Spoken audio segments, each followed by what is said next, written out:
مجزرة في مدريد. ماركا تكشف ثورة التصحيح في ريال مدريد بعد خسارة الأبطال.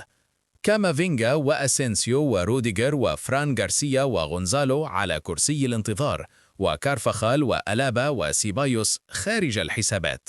بعد الصدمة الأوروبية والخروج الموجع من دوري أبطال أوروبا على يد بايرن ميونخ في مباراة شهدت جدلا تحكيميا كبيرا، كشفت صحيفة ماركا الإسبانية عن مشهد دراماتيكي داخل جدران النادي الملكي، حيث تشهد غرفة خلع الملابس مجزرة حقيقية في ملف استمرارية اللاعبين، مع نية واضحة من الإدارة والجهاز الفني لإحداث ثورة تصحيحية واسعة.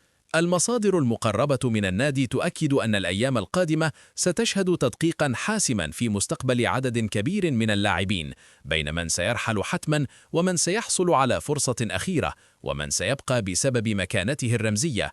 الهدف إعادة بناء فريق قادر على منافسة أوروبا في الموسم المقبل. المفاجأة الأكبر أن المدافع الألماني أنطونيو روديغر الذي كان يعتبر قريبا من التجديد أصبح الآن ضمن قائمة الراحلين المحتملين بعد تراجع مستواه وتقدمه في العمر. أولاً، الرحيل المحقق: ألابا وسيبايوس خارج الحسابات. بحسب ماركا، فإن فرص استمرار كل من ديفيد ألابا وداني سيبايوس في صفوف الفريق تبدو ضعيفة للغاية. ديفيد ألابا المدافع المخضرم لم يعد ضمن خطط الفريق المستقبلية، خاصة مع وجود بدائل شابة ومستوى متذبذب منه في المباريات الكبيرة. النادي يدرس فكرة فسخ عقده بالتراضي أو بيعه في الصيف. أما داني سيبايوس فلم ينجح في إثبات نفسه كلاعب أساسي رغم الفرص التي منحت له. إدارة النادي ترى أنه حان الوقت للانفصال عنه، خاصة أن عقده لا يمثل عبئا كبيرا.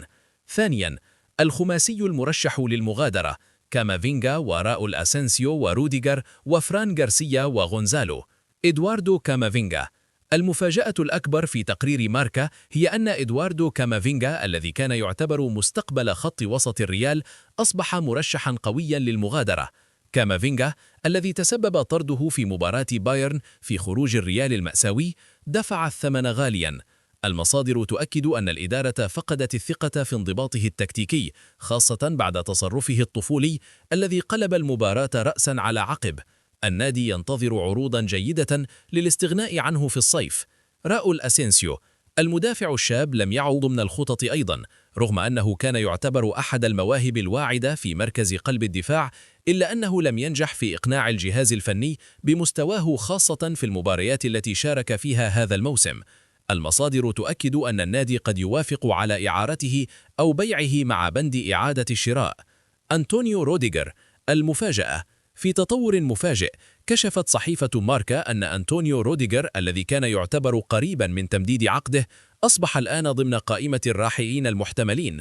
المصادر تؤكد أن النادي تراجع عن فكرة تجديد عقده لعدة أسباب: تراجع مستواه بشكل ملحوظ في المباريات الحاسمة هذا الموسم، تقدمه في العمر وعدم مناسبة مشروع الفريق الجديد الذي يعتمد على الشباب، الراتب المرتفع الذي يتقاضاه مقارنة بمستواه الحالي، وجود بدائل شابة في مركز قلب الدفاع. روديغر الذي ينتهي عقده بنهاية الموسم الحالي لن يحصل على عرض التجديد الذي كان ينتظره، وسيرحل عن النادي مجانا أو بمقابل رمزي. فران غارسيا الظهير الأيسر الشاب لم ينجح في إقناع الجهاز الفني رغم عودته إلى النادي، قد يعاد بيعه أو إعارته.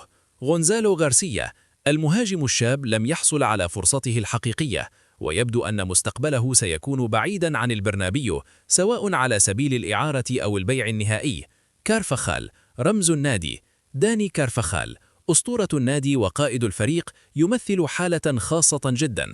بالنظر إلى تاريخه الحافل مع النادي ودوره كقائد ورمز للفريق، فإن الإدارة تدرس تجديد عقده، ليس فقط لأسباب فنية، ولكن احتراما له كقائد ورمز للفريق. المصادر تؤكد أن كارفاخال قد يحصل على عقد جديد لمدة موسم إضافي، مع إمكانية تخفيض راتبه كبادرة من النادي لتقدير مسيرته الأسطورية مع الريال. القرار النهائي سيتم اتخاذه بناء على رغبة اللاعب نفسه وحالته البدنية. ردود فعل الصحف والمحللين. صحيفة ماركا: ثورة التصحيح بدأت، كامافينجا يدفع ثمن طرده الغبي، وروديغر خارج الحسابات، وراؤول أسينسيو لم ينجح رغم موهبته، كارفخال حالة استثنائية، وألابا وسيبايوس خارج الحسابات. صحيفة آس: ريال مدريد يمر بلحظة تاريخية في إعادة الهيكلة، 7 لاعبين قد يرحلون، وكارفخال فقط من قد يبقى من المخضرمين. الفصل الجديد يبدأ الآن.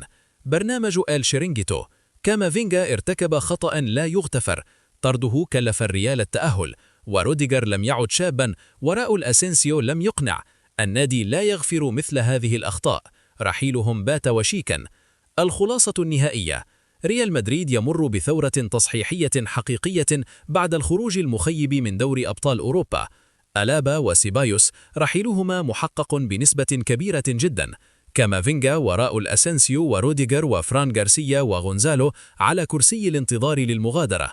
راؤول أسينسيو كان من المفاجآت، حيث لم ينجح المدافع الشاب في إقناع الجهاز الفني. روديجر كان المفاجأة الأكبر، حيث تراجع النادي عن فكرة تجديد عقده بسبب تقدمه في العمر وتراجع مستواه.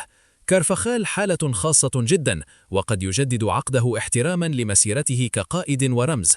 ثورة التصحيح قد تشمل المزيد من الأسماء في الأسابيع المقبلة.